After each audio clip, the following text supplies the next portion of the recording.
Well, it may not directly impact the Twins. A big contract was signed in the AL Central that's going to impact the division for years to come. We'll talk about that. We'll talk a little bit about the Twins starting rotation and how it's currently constructed and if it can get the Twins to the promised land. This is Locked On Twins. You are Locked On Twins, your daily Minnesota Twins podcast, part of the Locked On Podcast Network, your team every day.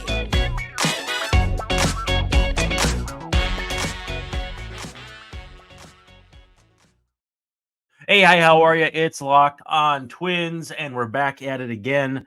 I'm your host, Brandon Warden. You can unfollow me on Twitter at Brandon_WARNE. And joining me today is my trusty, rusty, but far from old and crusty friend, Dave Brown. How we doing? Hi, Brandon. I'm hanging in there. We're getting close to spring training here.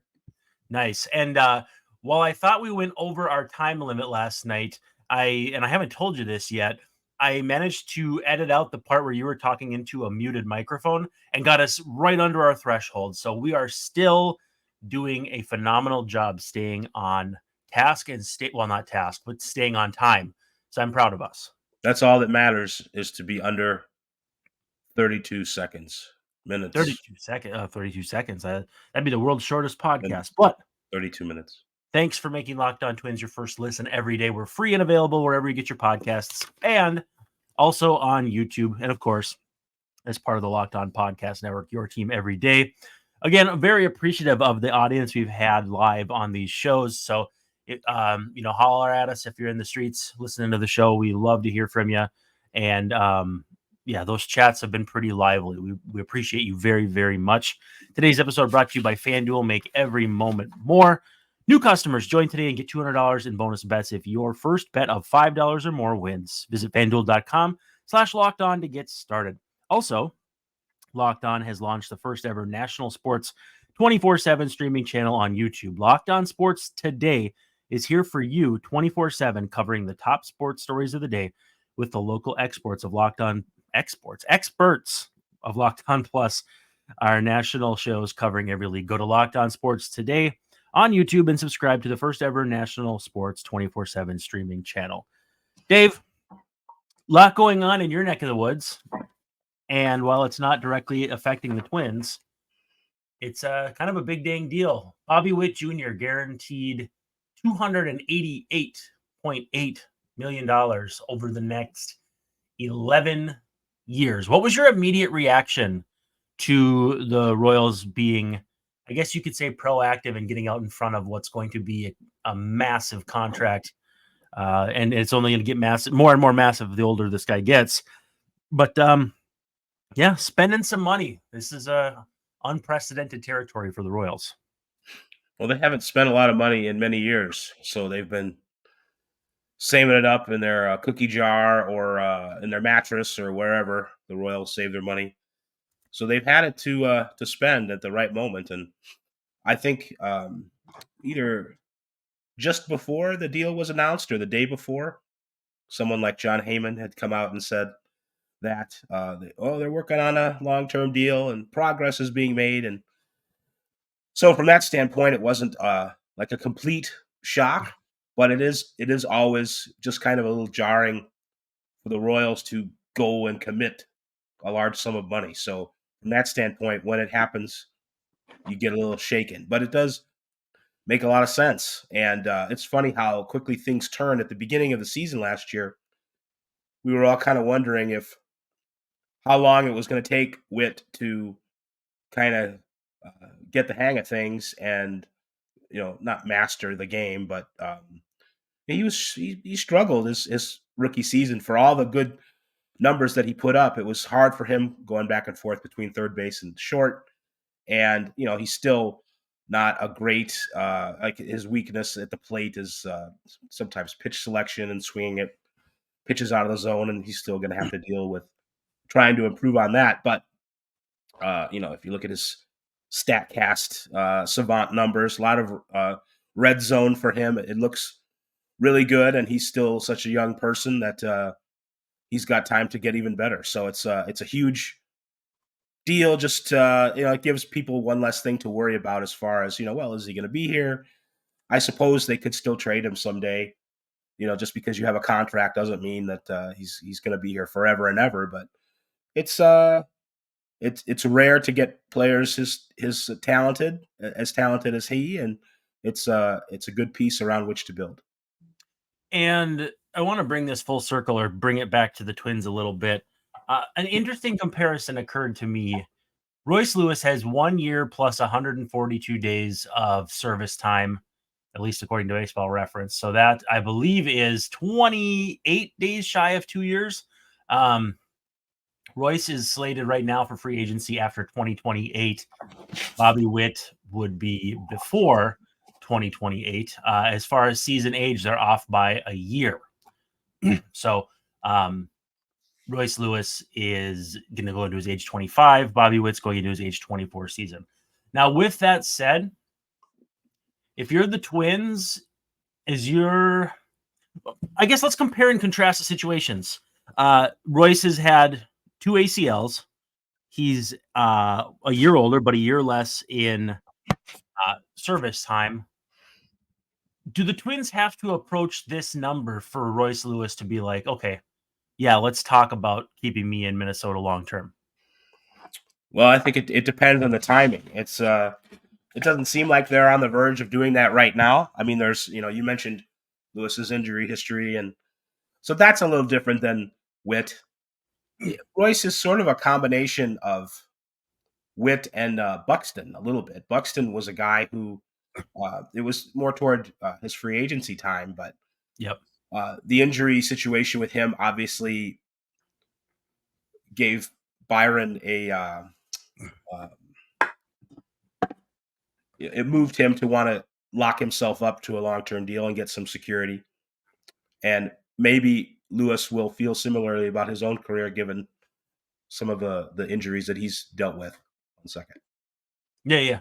Well, and I think too, the Twins landing a guy like Buxton on a subpar or sub-market rate extension does give them a little more room moving forward as far as signing someone like Lewis to a deal like this. Because, I mean, a lot of teams can afford multiple long-term deals. The Twins have 2 right now in actually Buxton and Correa, but adding a third when Correa's deal is tamped down by injury, Buxton is tamped down by injury, and in theory, Lewis's should be as well in some form or fashion.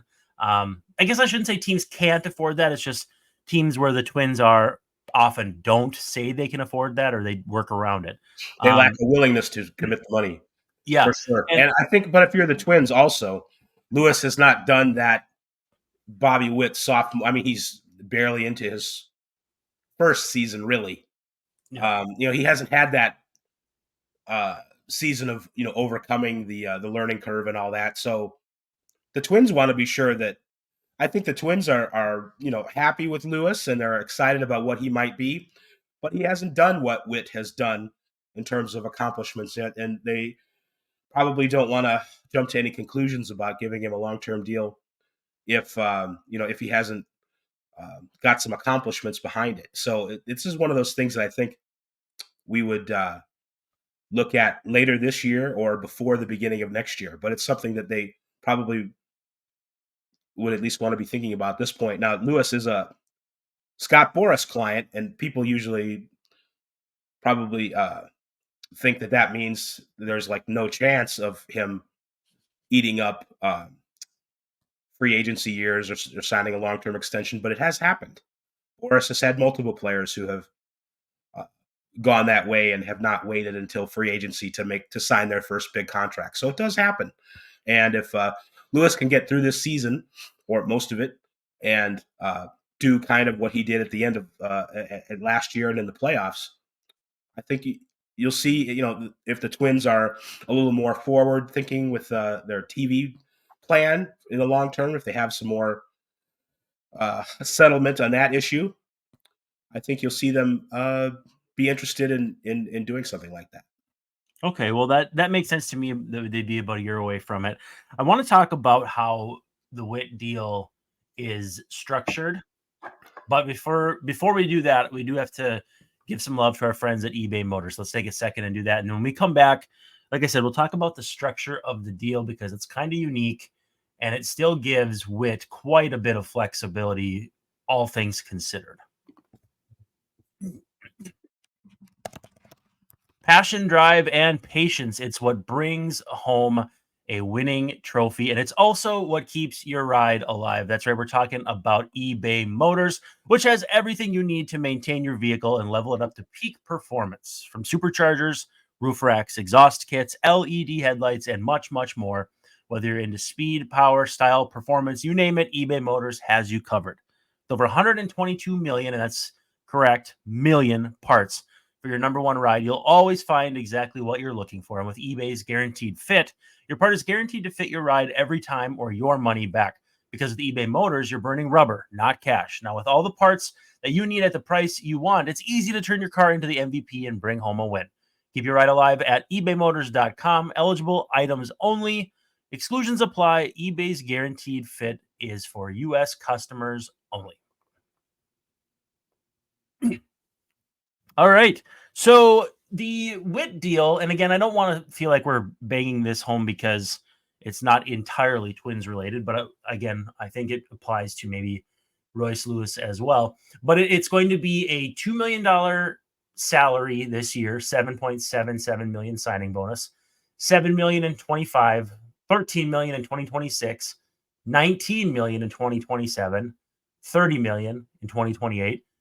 $35 million in 2029, and then the opt-outs after each of the next 4 seasons are $35 million options, $35 million in 2034 if he were to opt back in, and then a 3-year club option for 35, 36, and 37 that adds let's see, it's almost 100 million to the deal. I think it's 90 or 89, 90, something like that.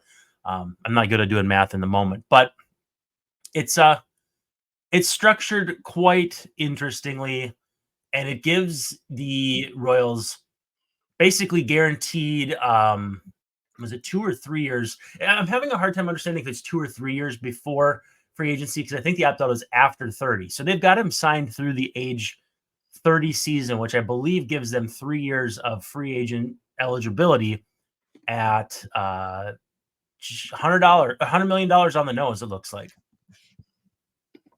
I got to see here. Bob Nightingale has a really nice breakdown of it, and well, he's still got 4 years to go until he was supposed to be a free agent. He's got 2 years in, so four more years.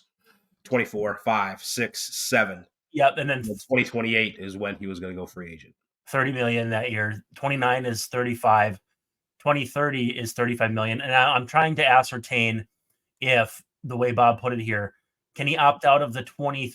Is the opt out that he has listed, the 20 that's listed after 2030?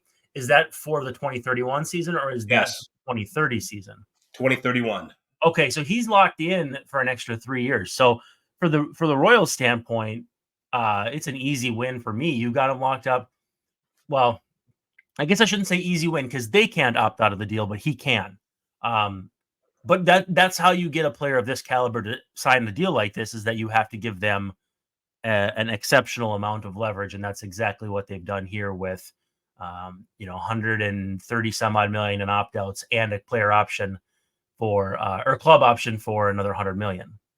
Well, it's relevant. You said, you kind of asked the question, why is this relevant for the Twins? He's one of the best players in the division. He's a young player. The Twins have possibly, relatable players with similar type contract desires in the coming years. And also it gives you an indication of what your immediate competition is doing and willing to spend.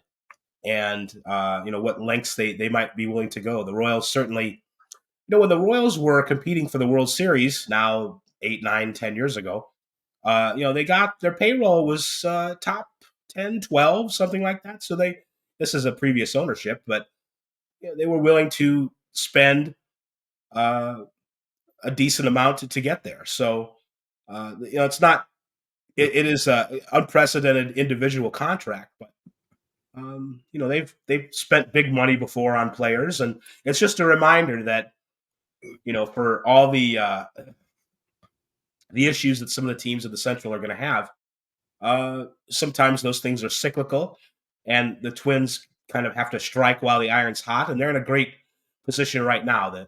The AL Central isn't necessarily going to look like this so favorably for them in 2 or 3 years. So, not necessarily because of anything they're doing, but because of what the other teams are going to come back with. So, it's important for the Twins to strike now when they're in such a good position.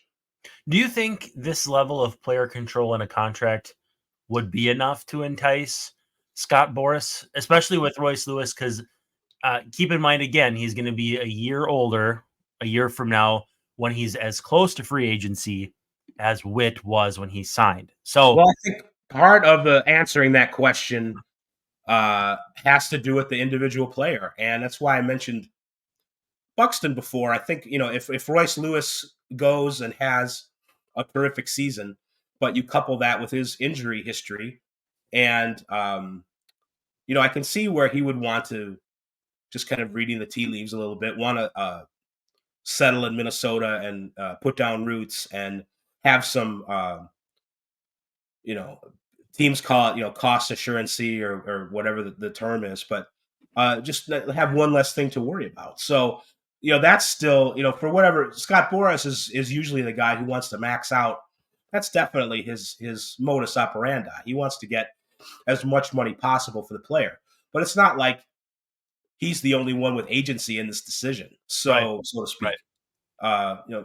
Royce Lewis is going to have a lot to say about that. And if Royce Lewis wants to stay and get some guarantees out of an earlier contract, it's happened before with other Boras clients. Carlos Gonzalez with the Rockies, Elvis Andrus with the Rangers, and Steven Strasburg.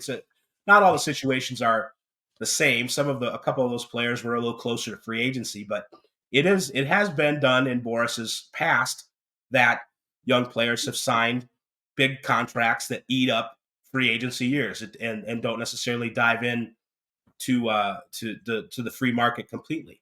So it is possible for it to be done, and it's just a matter of the conditions being right for all the parties.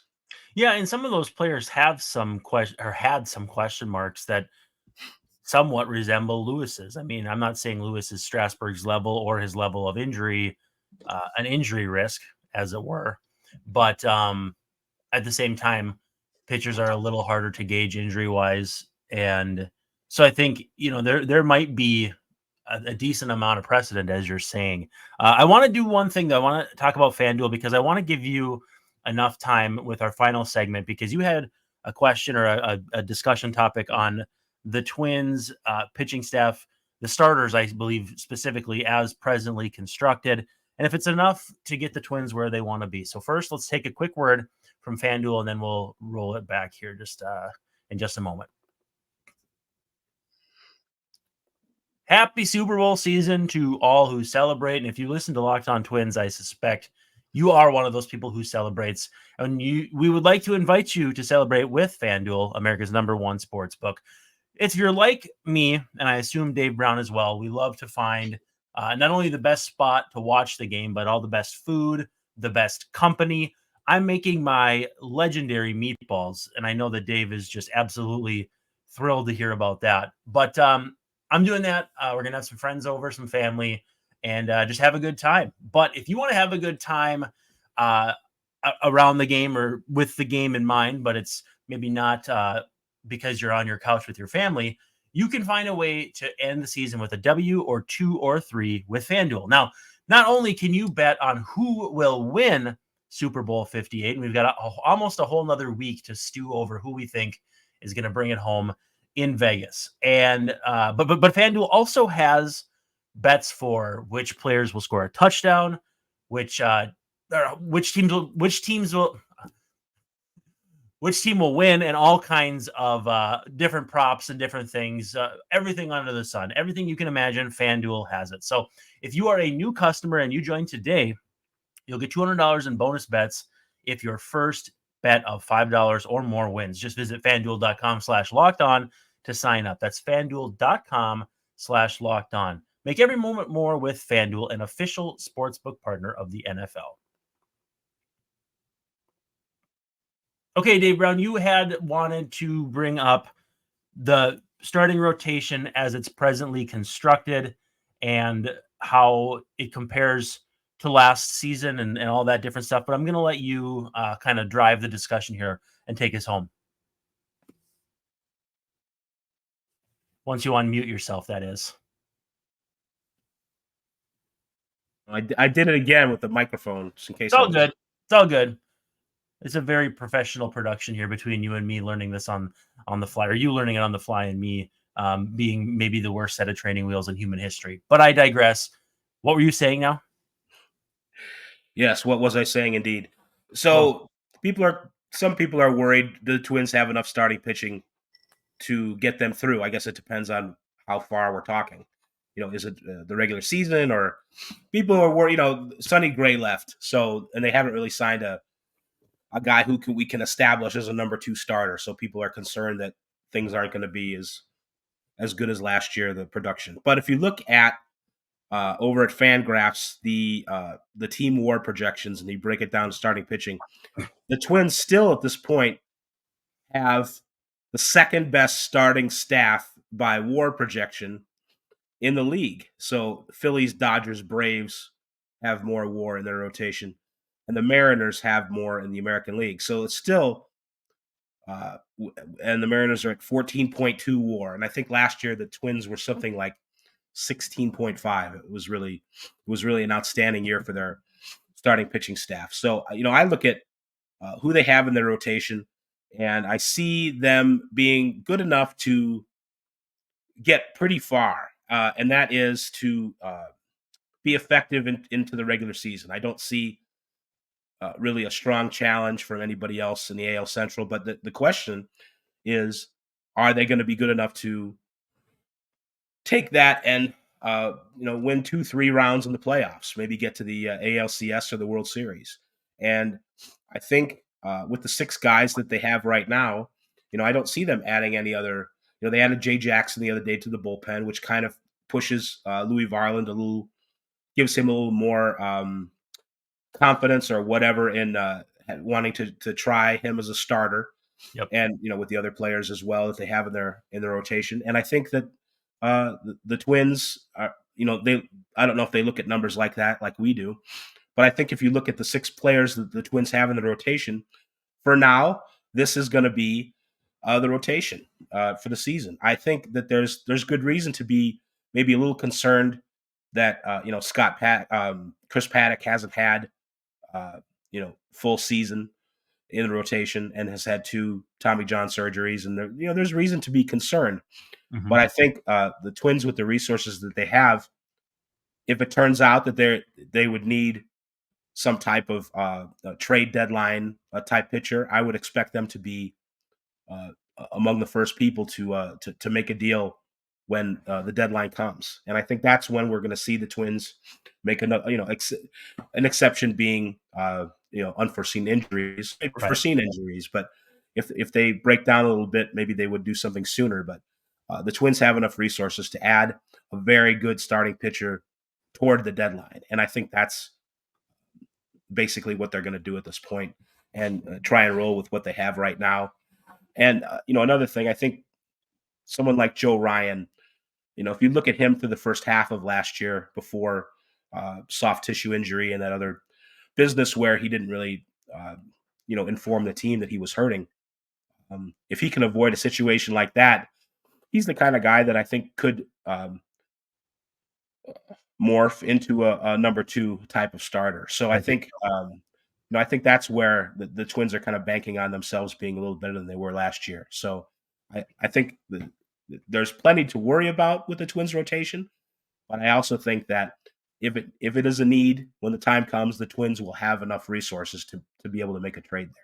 Well, and they've also, I believe, got the number 1 projected bullpen by WAR and in the American League, and they've addressed the bullpen with Justin Topa, Josh Stalmont, and here in grabbing Jay Jackson. Do you think part of it is they're just going to try to recreate the innings, not in the aggregate, but beef up the bullpen to protect your starters in an attempt to maybe figure things out before you make a move, whether it's early in the season if somebody has a player available or at the deadline. Do you think having a stronger bullpen is maybe the strategy they're looking at then?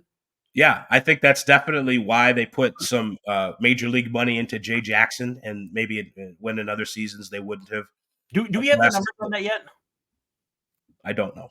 Okay, I don't think we may have to consult John Becker of Fangraph / Roster Resource, friend of the show, because all we know is that it is a major league deal. So it's a bigger commitment than maybe what they would have done in other seasons. And I definitely think there's, sort of strength through kind of the back door there and coming in on the other side where in case some of the starting pitchers are not as great as they had hoped, that they can make up for it with a really strong bullpen. So I think that's definitely one of the tactics that they're using for sure.